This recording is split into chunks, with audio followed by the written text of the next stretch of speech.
ఈరోజు మన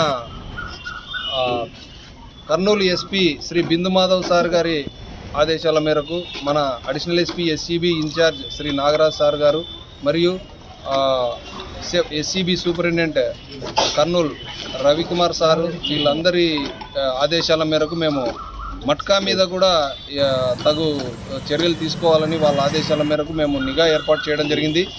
ముఖ్యంగా మన తుంగభద్ర రైల్వే స్టేషన్ సమీపంలో ఒక ఇద్దరు వ్యక్తులు మట్కా నిర్వహిస్తున్నారు అనే ఒక సమాచారం మేరకు దాడి జరపడం జరిగింది.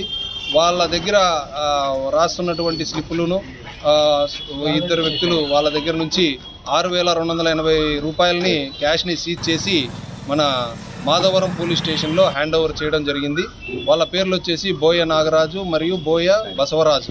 వీళ్ళిద్దరిని అరెస్ట్ చేసి వాళ్ళ దగ్గర అప్పచెప్పడం జరిగింది.